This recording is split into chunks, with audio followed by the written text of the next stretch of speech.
हम बाबा के बने तो हमारा भटकना खत्म हो गया।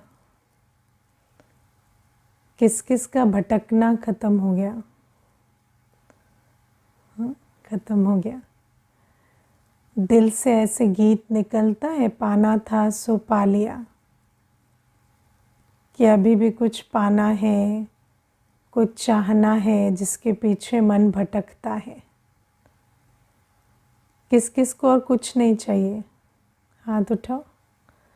ठीक है है ना। तो कई ऐसे भाग्यवान बच्चे भी बाबा के बैठे हैं। तो बाबा हमें, देखो, हम दुनिया में हर कोई भटक रहा है। किसके पीछे? वस्तु, व्यक्ति और वैभव के पीछे। कोई मान शान के पीछे भाग रहा है। अब हमारे अंदर ये भटकन क्यों होती है? क्योंकि हम जो चाह रहे हैं और जहाँ से चाह रहे हैं वहाँ से वो मिलता नहीं है ना। तो इसलिए हम भटकते चले जाते हैं।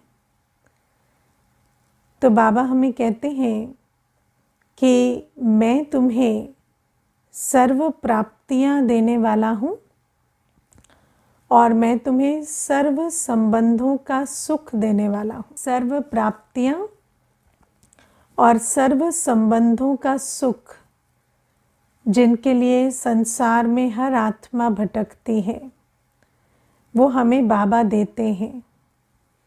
लेकिन बाबा हमें कब देते हैं?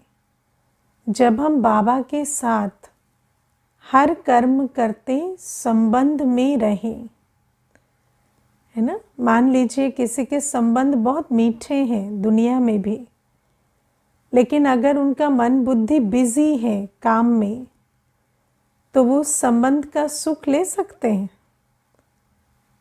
किसी का बच्चा बहुत प्यारा है, लेकिन सारे दिन बच्चे को देखते ही नहीं, सारे दिन काम करते कर्म कॉन्शियस रहते हैं, बुद्धि योग काम से लगा रहता है, तो बच्चा तो बहुत प्यारा है, उसकी एक मुस्कान थकान खत्म कर सकती है, लेकिन उस बच्चे की तरफ देखने की भी फुर्सत नहीं।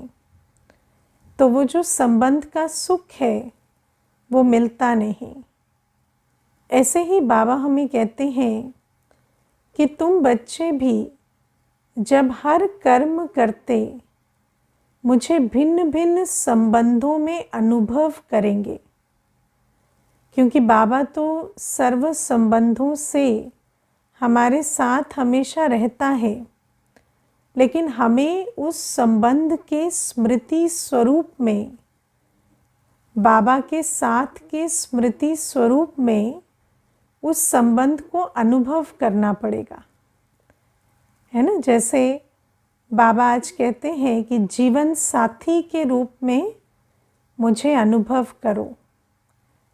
अब बाबा तो कहते हैं मैं तुम्हारा जीवन साथी हूँ, लेकिन जीवन साथी के साथ जो साथ का अनुभव होना चाहिए, उठते बैठते खाते पीते जो हमें एक अनुभव होना चाहिए कि हम अकेले नहीं हैं, मेरा साथी सदा साथ है, वो अनुभव कब होगा?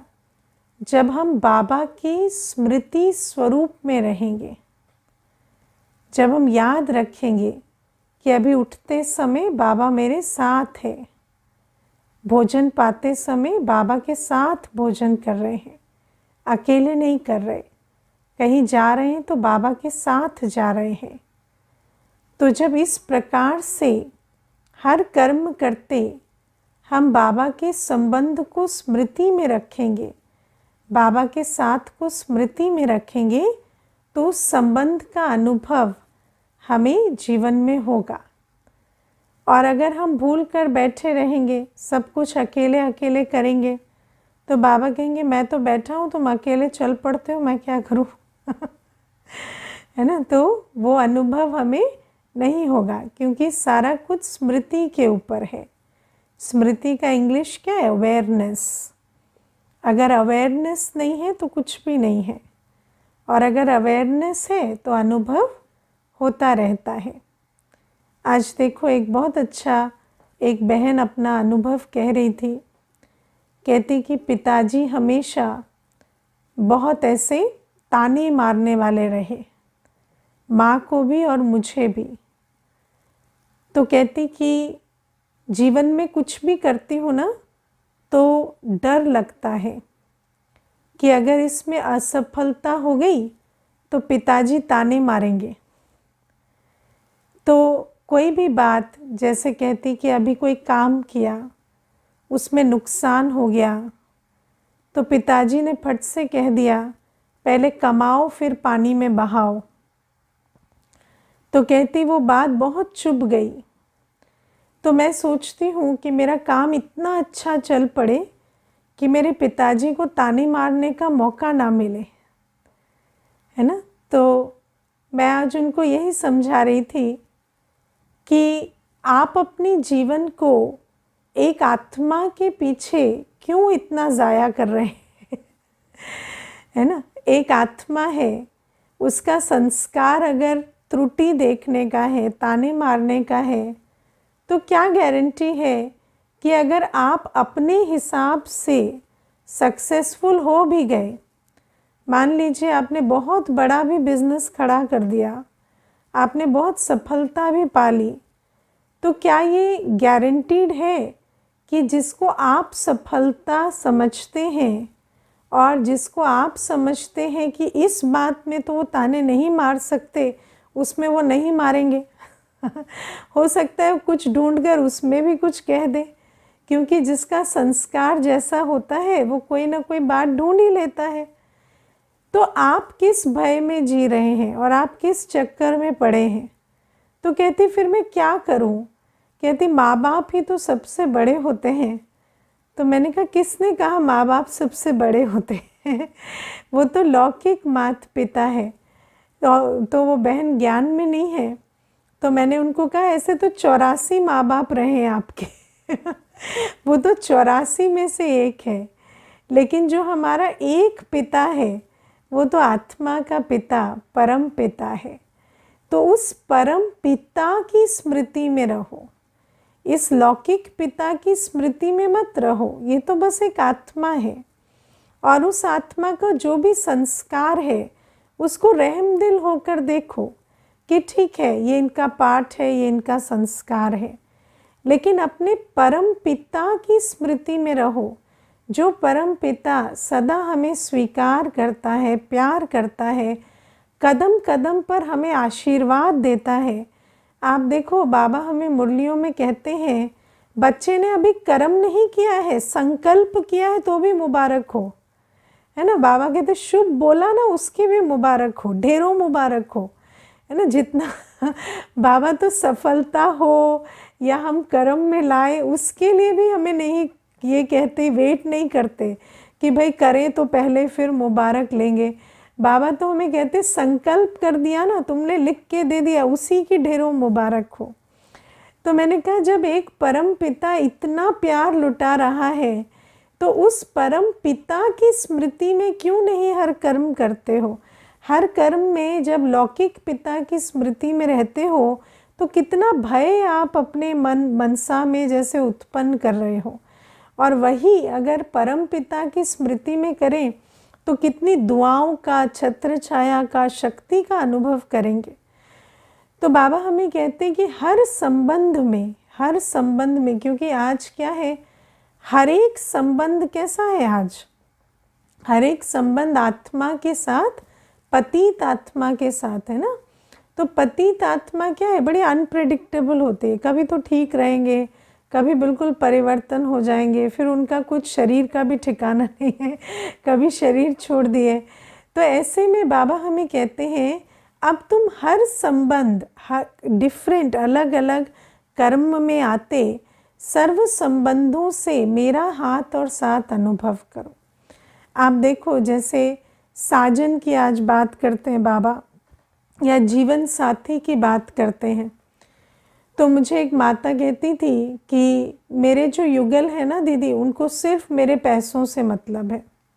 जैसे मेरी सैलरी आएगी उनको बस सैलरी का हिस्सा चाहिए उनको और कोई चीज़ से मतलब नहीं, मेरा दुख सुख, मुझे कैसा लग रहा है, मेरा अच्छा बुरा, उनको कोई लेना देना नहीं है।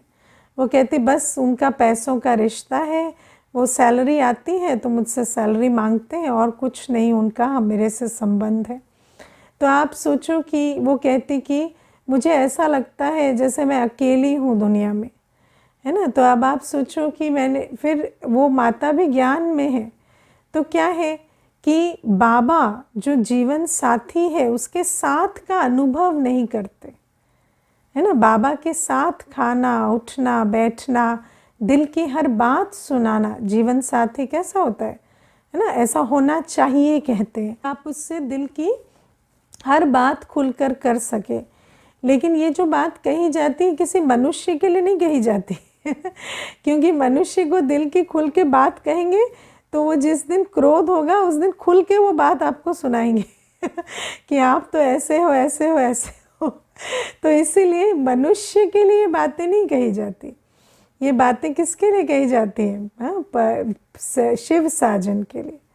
बाबा हमारा जीवन साथी, बाबा कहते लेकिन अगर उस स्मृति स्वरूप से नहीं चलते, दिन भर में रोज़, देखो बाबा कहते जैसे बाबा के साथ प्राप्तियों का अनुभव रोज़ करना है, ऐसे हर दिन के कर्म में बाबा के साथ संबंध का भी अनुभव करना है। और ये सब भी मेहनत की बात है, क्योंकि आप देखो जैसे हम देहधारी को सारे दिन मिस करते हैं, है ना। छोटी छोटी बातों में देखेंगे, देखो अभी ये उठे मुझे तो कुछ कहा नहीं, अभी ये चल दिए मुझे तो बताया नहीं, या कुछ लाए तो मुझे तो दिखाया नहीं। तो हर बात में देहधारी के लिए जैसे संकल्प चलते हैं कि ऐसा करना चाहिए था पर ऐसे नहीं किया। ये संकल्प क्यों चलते हैं? संस्कार अनुसार चलते हैं, क्योंकि देहधारी से वो संबंध का जैसे एक संस्कार बना हुआ है, और वो जो संस्कार है वो आज दुख दे रहा है। लेकिन बाबा के साथ सर्व संबंधों की अनुभूति करने का हमारे अंदर कोई विशेष संस्कार नहीं है अभी, तो इसीलिए हमें उस संस्कार को अभी डेवलप करना होगा। उसके लिए थोड़ा पुरुषार्थ लगता है ना। बाबा को साथ रखकर चलना, क्योंकि बाबा तो निराकार है ना, तो बाबा को साथ रखकर चलना, इसका अभ्यास करना पड़ता है। मुझे याद है जब मैं शुरू में ज्ञान में आई तो बाबा को, जैसे आज बाबा कहते ना कि कोई चैलेंज आता है तो मास्टर सर्वशक्तिवान के रूप में बाबा को साथ रखो। तो अभ्यास तो था नहीं, तो पहले प्रैक्टिस करने लगी। तो क्या हुआ कि एक बड़ा कॉलेज था, तो उसके प्रिंसिपल को निमंत्रण देना था किसी प्रोग्राम में आने का। तो मुझे वो सेवा दी गई थी कि आप जाकर उनको इनवाइट कर लेना। तो मैंने सोचा कि अब अपने कॉलेज के प्रिंसिपल से भी कभी बात हुई नहीं होगी, है ना, क्योंकि कॉलेज के प्रिंसिपल से कौन बात करता है। अब किसी कॉलेज में प्रिंसिपल से जाके पहली बार बात कर रहे थे, या आयु भी छोटी थी, इतना अनुभव भी नहीं था। तो मैंने सोचा कि चलो सर्वशक्तिवान बाबा साथ हैं, तो बाबा को साथ ले जाते हैं और फिर मिलने चलते हैं। तो बाबा को साथ लेकर गई। अब मुझे वो पूरा डिस्टिंक्टली याद है, बाबा को साथ में लेकर गई तो ऑटो में बैठी तो बाबा को भी साथ बिठाया, है ना। वहाँ उतरी भी तो बाबा को साथ उतारा। फिर हमें वेटिंग रूम में बिठाया था थोड़ी देर, तो बाबा को भी साथ लेके वेटिंग रूम में बैठी, बाबा से शक्ति लेती रही। फिर एकदम से उन्होंने बुलाया कि अब आप अंदर आइए, तो बाबा को छोड़ दी और अंदर चली गई, है ना। तो बाबा वेटिंग रूम में बैठा है और मैं अंदर चली गई। तो फिर जब जाकर बैठ गई और फिर होश आया थोड़ा, तो मुझे याद आया अरे बाबा को तो लाई ही नहीं, वहीं छोड़ाई। फिर उसके बाद मुझे आया अंदर से कि अच्छा संकल्प से बुलाएंगे तो भी आ जाएगा बाबा। तो फिर संकल्प से बुलाया फिर बाबा को बाजू वाली कुर्सी में बिठाया, उसके बाद फिर उनसे बातचीत की। तो ये मैं आपको एक रमणीक अनुभव सुना रही हूँ कि शुरू में क्या होता है कि जब अभ्यास नहीं होता तो ऐसे अभ्यास करना पड़ता है, फिर धीरे धीरे आपको अनुभव होने लगता है। और जब अनुभव होने लगता है तो ये अभ्यास इस प्रकार का नहीं होता जैसा अभी सुनाया। फिर वो अभ्यास जो है, वो जो अनुभव है, वो बड़ा स्मूथ होता है कि आप बाबा को हर संबंध में, अलग अलग परिस्थितियों में अनुभव करने लगते हैं। जब आपको लगता है कि हाँ, बाबा और मैं ही हैं और भिन्न भिन्न संबंधों में बाबा के साथ हम सारे दिन में चल रहे हैं। तो बाबा कहते इस प्रकार से, क्योंकि मेरा जो जीवन का अनुभव है, मनुष्य आत्मा संबंधों के बिना बहुत नीरस हो जाती है ना। कोई अकेले नहीं रह सकता, है ना। दुनिया में तो कहते हैं कि man is a social animal. अब हम एनिमल तो है नहीं, लेकिन सोशल ज़रूर है। तो हमें ज़रूर है कि हमें संबंधों के का आधार चाहिए। लेकिन हम जो आज तक सोचते थे कि हमारा संबंध आत्माओं से है और आत्माओं से वो अपेक्षा रखकर आत्माओं के पीछे भागते थे, तो उससे सिर्फ दुख ही दुख मिला, क्योंकि आत्माएं शक्तिहीन है और शक्तिहीन से कुछ एक्सपेक्टेशन करेंगे तो दुख ही होगा। लेकिन बाबा को जब हम पहचानते हैं और बाबा से सर्व संबंध का अनुभव करते हैं, और ये मेरी खास आपसे एक जैसे रिक्वेस्ट समझ लीजिए कि इस चीज़ को कभी अंडर एस्टिमेट नहीं करना, इसको ज़रूर अपने जीवन में लाना कि सिर्फ बाबा से ज्ञान सागर की तरह नहीं, या शांति के सागर की तरह नहीं, या ऐसे कनेक्ट नहीं करना कि सिर्फ बाबा से गुणों के आधार से या शक्तियों के आधार से, लेकिन बाबा से संबंध के आधार से भी हमें कनेक्शन बनाना या योग करना बहुत ज़रूरी है। और योग करना माना से बैठ के नहीं, लेकिन हर कर्म करते बाबा के साथ संबंध का अनुभव। मुझे याद है जब मैं ज्ञान में आई थी तो एक माता थी, तो माता ना जैसे उनकी जो बातचीत होती थी बड़ी ऐसे जैसे ज़्यादा ब्राह्मणों वाली भाषा नहीं बोलती थी, वो बहुत सरल और वैसे बड़ी ऑर्डिनरी तरह से बातचीत करती थी। लेकिन मैंने उस माता को बहुत ऑब्ज़र्व किया। वो 2:30 बजे उठ जाती थी, बड़े प्यार से बाबा के लिए भोग बनाती थी। उसकी शरीर की आयु लगभग 55 वर्ष थी, लेकिन पूरा पूरा ब्रह्मा भोजन बना लेती थी, उसको थकान नहीं होती थी। तो जैसे मैंने उसको देखा कि इतना अच्छा इसका बाबा के साथ जो ये संबंध है इतना अच्छा है, तो मैं थोड़ा नोटिस करने लगी कि ये क्या करती है। तो क्या करती थी, दूध चढ़ाती थी और कहती थी बाबा देखना मैं आ रही हूँ, है ना। फिर दौड़ के जाएगी, कुछ काम करेगी, फिर आएगी, फिर कहेगी अरे बाबा अच्छा है तुमने दूध देख लिया, जला नहीं, 2 दिन जल गया था, क्या कर रहे थे बाबा, तुम ध्यान नहीं देते हो, नुकसान हो जाता है, फिर मैं डांट खाती हूँ। तो ऐसे ना बड़े रमणीक तरीके से वो बाबा से हर बातचीत करते करते सारे दिन सिर्फ मन ही मन में नहीं, ऊपर से भी जैसे बोलती रहती थी और बाबा के साथ हर बात करती थी, है ना। और कोई चीज़ मिस हो जाएगी तो बाबा को कहेगी बाबा थोड़ा इशारा नहीं दे सकते थे, अभी देखो आपकी वजह से डांट पड़ गई, आप मुझे इधर बिज़ी कर देते हो और उधर देखो मुझे डांट पड़ गई। तो इस प्रकार से हर संबंध में बाबा के साथ बड़े रमणीकता से चलती थी। और मैंने उसको देखा कि उसका जो बाबा के साथ संबंध था ऐसे ऑफिशियल नहीं था, बड़ा पर्सनल सा संबंध था, बड़े प्यार से वो बाबा से कनेक्ट करते थे। और इसी कारण उसकी जो जीवन थी वो बड़ी सहज योगी जीवन थी, है ना। तो एक दिन मैंने उसको ऐसे ही बातों बातों में पूछा कि आपका ये जो संबंध है बाबा से बड़ा इंटरेस्टिंग है, बड़ा अनऑफिशियल सा है, ऐसे फॉर्मेलिटी नहीं है इसमें। तो कहती अरे मेरा बाप है, उससे क्या फॉर्मेलिटी करनी है। तो मुझे लगा हाँ सच में बाप है, इससे क्या फॉर्मेलिटी करनी है। तो इस प्रकार से बड़े रमणीक विधि से वो बाबा से कनेक्ट करती थी।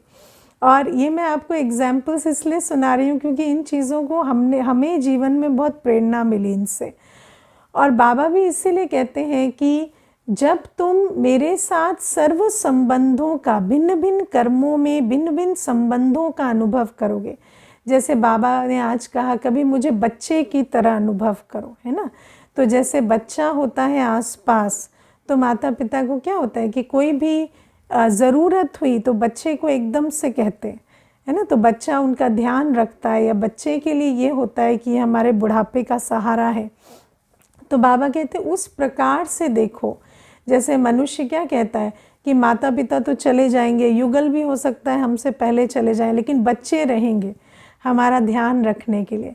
तो बाबा कहते हैं मुझे बच्चे की तरह समझो कि मैं तुम्हारी पालना अंत तक करूँगा। तुम बूढ़े भी हो जाएंगे शरीर से तो भी तुम्हारा अंत तक साथ दूंगा। तो बाबा कहते हैं उस प्रकार से। लेकिन बाबा ये भी कहते हैं देखो, संबंध जो होता है ना वो दो तरफा होता है, संबंध कभी एक तरफा नहीं होता। अब जैसे बाबा ने आज कहा सखा या सखी की तरह बाबा को याद करो। अब आप देखो कि आपका सखा है, आप जब भी उसे बुलाते हो आ जाता है, लेकिन वो जब आपको बुलाता है आप नहीं जाते तो कितने दिन आएगा सखा? आएगा? वो संबंध चलेगा नहीं। तो बाबा कहते हैं ना फ्रेंड्स आर फॉर एवर, कि जब भी आप उसको आपकी ज़रूरत है तो आप उसके लिए रहो, और आपको उसकी ज़रूरत है तो वो आपके लिए रहे।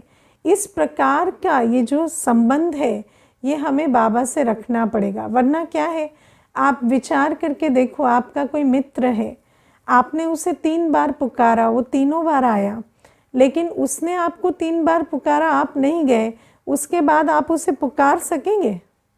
आपके अंदर इतना बल होगा, इतना कॉन्फिडेंस होगा कि आप उसे पुकारें? नहीं पुकारेंगे। इसीलिए बाबा हमें कहते हैं कि संबंध इस तरह से निभाओ कि तुम्हें भी कॉन्फिडेंस रहे कि ये मेरा जीवन साथी है। बाबा हमारा जीवन साथी, हम बाबा के जीवन साथी नहीं है क्या? हमें भी तो उस प्रकार से बाबा के साथ चलना पड़ेगा।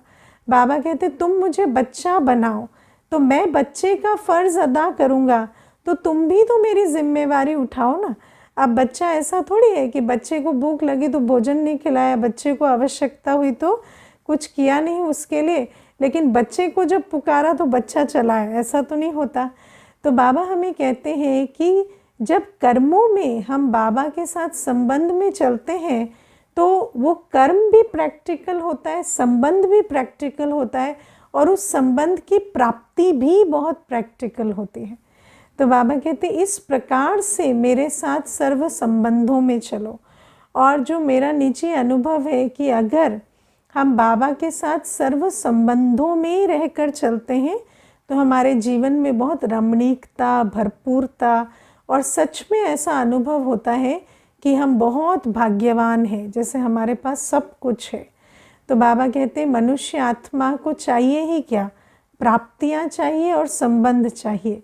दोनों बाबा देते हैं, लेकिन दोनों को हमें लेना पड़ेगा। तो बाबा ज्ञान का खजाना लुटाते हैं, लेकिन उस ज्ञान को धारण तो करना पड़ेगा ना। अब बाबा ने ज्ञान का खजाना लुटाया, हमने मुरली एक कान से सुनी, दूसरे से निकाल दी, धारणा के सार तक याद नहीं है, और विचार सागर मंथन की तो भूल ही जाओ, तो प्राप्ति का अनुभव करेंगे क्या? नहीं करेंगे ना। देखो एक कन्या है, छोटी है, तो उसकी बाबा के साथ बहुत लगन है। तो इतनी लगन है कि कभी कभी देखकर ना बिलीव नहीं होता, क्योंकि क्या है ना संसार में इतना पतितपना है कि कभी कभी लगता है इतनी लगन किसी की कैसे है।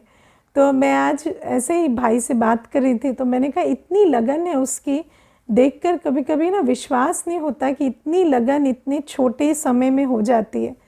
तो भाई मुझे कहते वो ना विचार सागर मंथन करती है। उसकी विशेषता क्या है? वो पढ़ाई पर विचार सागर मंथन करती है। वो कई बार ये बात करती है, जैसे हम बैठे रहते हैं ना, तो मुझे कई बार ये बात कहती है आज बाबा ने ऐसे कहा, तो मैं विचार कर रही थी कि हम तो ये करते हैं तो फिर तो हम गलत करते हैं ना भाई जी, ये बात तो ऐसे नहीं होनी चाहिए। तो वो कहती कि जब वो विचार सागर मंथन करती है तो विचार करो कि उसको ज्ञान रतन कितने धारण होंगे। तो मैंने कहा तो ये बाकी कुछ नहीं करते क्या? तो मुझे कहते नहीं करते होंगे, इसीलिए धारण नहीं होता। क्योंकि कोई विचार सागर मंथन करे तो आप सोचो एक ही ज्ञान रतन तो लाखों रुपए का है ना। वो जो आत्मा है वो कितनी भरपूर हो जाए, उस आत्मा को तो सेवा के सिवाय कुछ सूझे ही ना, क्योंकि उसकी आंतरिक भरपूरता इतनी हो जाए। तो बाबा कहते हैं ये जो ज्ञान रतन है मैं तुम पर लुटाता हूँ, मैं तुम्हें प्राप्ति देता हूँ, पर तुम्हें लेनी भी तो पड़ेगी।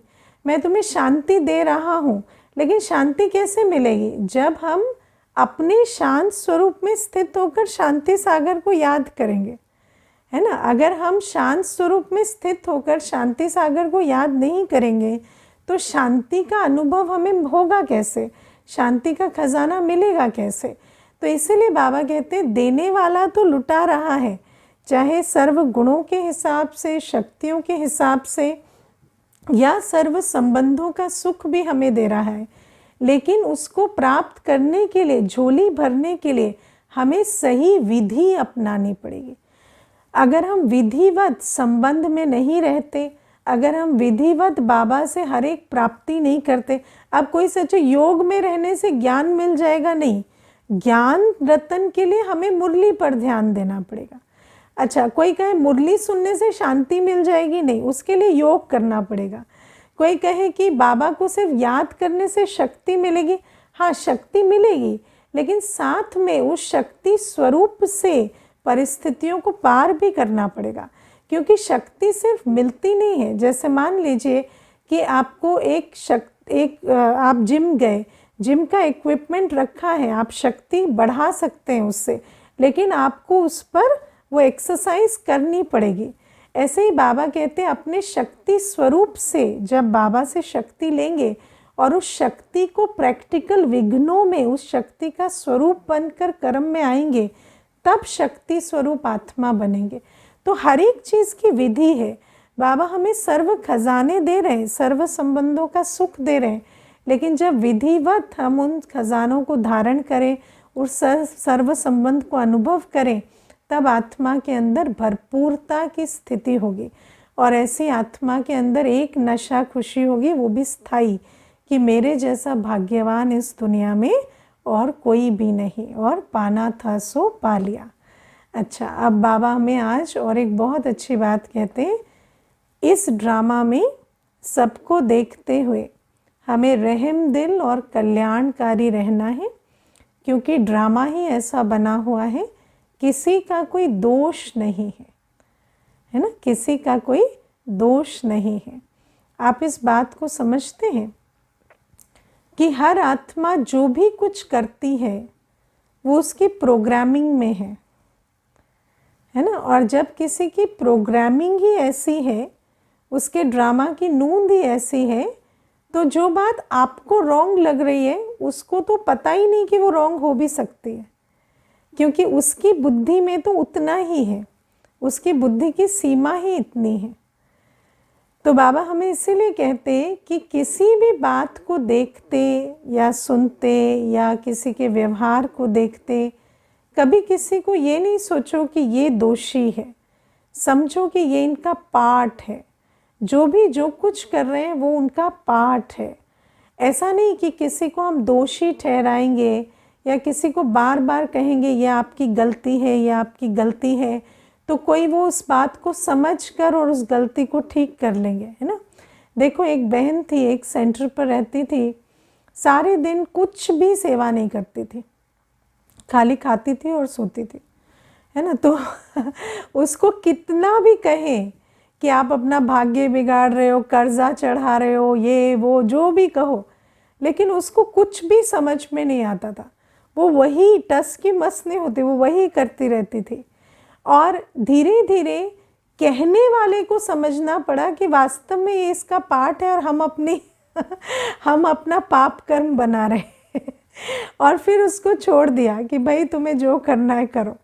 तो इस प्रकार से बाबा हमें कहते हैं किसी का कोई दोष नहीं, है ना। कई बार हम देखो, भाई बहनें भी कोर्स करते हैं, क्लास करते हैं, हम कहते हैं कि भाई योग का चार्ट रखो, योग का चार्ट सबमिट करो, अमृत वेला उठो या पवित्रता की धारणा करो या कुछ न कुछ यज्ञ सेवा करो, लेकिन उसी बहन की तरह टस से मस नहीं होते है ना। नहीं करेंगे तो नहीं करेंगे।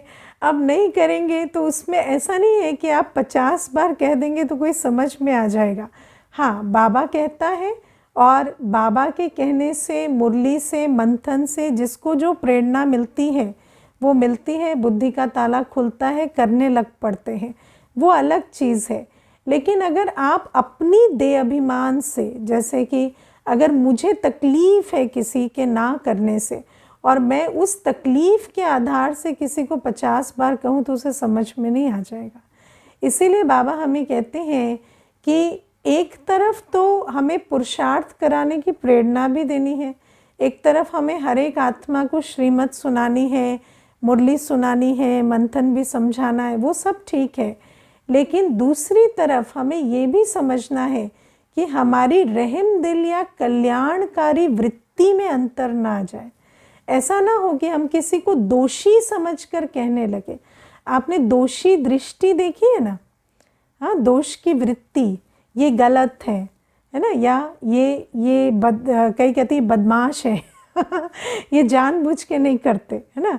तो वो जो दोष की दृष्टि होती है, दोष की वृत्ति होती है, उस दोष की दृष्टि या वृत्ति से हमें बहुत सावधान रहना है। हमें समझना है कि किसी का कोई दोष नहीं है। हाँ, वो अलग बात है कि बाबा की जो श्रीमत है वो कहने का बाबा ने हमें फ़र्ज़ भी दिया है और अथॉरिटी भी दी है, तो वो श्रीमत हम किसी को सुनाएं। लेकिन श्रीमत सुनाते वक्त हमारी वृत्ति और दृष्टि कैसी होनी चाहिए? रहम दिल और कल्याणकारी की। और वो रहम दिल और कल्याणकारी की वृत्ति दृष्टि कब होगी? जब अंदर ये पक्का होगा कि किसी का कोई दोष नहीं है। और जहाँ आप किसी को दोष समझते हैं ना, तो उस दोषी दृष्टि या दोष की वृत्ति के से जब आप किसी को कहते हैं तो वो बात उनको दुख देने लगती है ना? तो बाबा इसीलिए हमें कहते हैं कि हर आत्मा को प्रेरणा भी देनी है, पुरुषार्थ के लिए समझ भी देनी है, बाबा की श्रीमत भी सुनानी है, लेकिन साथ साथ रहम दिल और कल्याणकारी भी रहना है। समझना है कि ड्रामा में हर एक का अपना पार्ट है, हर एक की अपनी बुद्धि की सीमा है, और उस बात को समझकर अपने अंदर ये नहीं रखना है कि कोई गलत है या कोई जानबूझकर नहीं करता। उस वृत्ति दृष्टि को भूलकर फिर हर एक को प्रेरणा देनी है। तो ये बाबा समझाते हैं। और फिर बाबा आज हमें कहते हैं कि हम आत्माएं जब पुनर्जन्म लेते हैं तो जो हम विकर्म करते हैं वो विकर्म हमारे संस्कार बन जाते हैं, और उन्हीं संस्कारों के आधार से हम कर्म भोग का अनुभव करते हैं, है ना? अब विचार करो, सतयुग में क्या जन्म नहीं होगा? सतयुग में क्या मृत्यु नहीं होगी? सतयुग में क्या तन नहीं होगा, मन नहीं होगा, धन नहीं होगा? सब कुछ होगा, लेकिन दुख का अनुभव क्यों नहीं होगा? क्योंकि वहाँ संस्कार पवित्र है ना? क्योंकि वहाँ संस्कार पवित्रता के हैं। तो कर्म भोग का अनुभव किस लिए होता है? अब सतयुग में भी तो शरीर छूटेगा ना किसी का, है ना? तो शरीर जब छूटेगा तो रोना क्यों नहीं आएगा? क्योंकि मोह का संस्कार नहीं है। और यहाँ शरीर छूटता है तो रोना क्यों आता है? मोह के संस्कार के कारण, है ना? सतयुग में भी तो आयु बूढ़ी होगी, शरीर बूढ़ा होगा, लेकिन उस बूढ़े शरीर के होने से चिंता नहीं होगी कि कल ये छूट जाएगा। क्यों नहीं होगा? क्योंकि वो संस्कार नहीं है।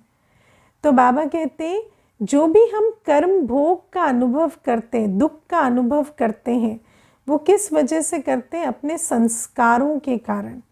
इसीलिए इस समय बाबा कहते हैं हम पवित्र बने और पवित्रता के ऐसे संस्कार धारण करें। पवित्रता के संस्कार क्या होते हैं? मैं आत्मा हूँ, देह से न्यारी हूँ, मैं संबंध निभाती हूँ, पर मैं संबंध मेरा अस्तित्व नहीं है, मैं माँ नहीं हूँ, पिता नहीं हूँ, ये मेरा रोल है, मेरे सर्व संबंध एक पिता से है। तो बाबा कहते पढ़ाई, योग और धारणा के आधार से हम अपने संस्कारों को ऐसा पवित्र बनाएं कि कल सतयुग में हमें कर्म भोग का अनुभव ना हो। और अभी जो भी कर्म भोग का अनुभव होता है वो इस कारण से होता है क्योंकि हमारे अंदर संस्कार है, जिसके अंदर इच्छा का संस्कार है ना? जीत पाने की इच्छा है, उसको हार कितनी तकलीफ देती है ना? मुझे एक बहन कहती थी, मैं जब से ज्ञान में आई हूँ दीदी, मिट्टी छुई तो भी सोना हो गया। ठीक है, कहती 10 वर्ष हो गए मुझे ज्ञान में, जो संकल्प किया वो हुआ, लेकिन अभी 2 वर्ष से ना मेरा बाबा से विश्वास उठता जा रहा है, क्योंकि 2 वर्ष से जो चाहती हूँ वो होता नहीं है। तो आप विचार करो, तो मैंने उसको कहा 8 वर्ष मिट्टी को सोना बनाया बाबा ने, तो भी क्या हो गया, विश्वास तो पक्का हुआ नहीं आपका।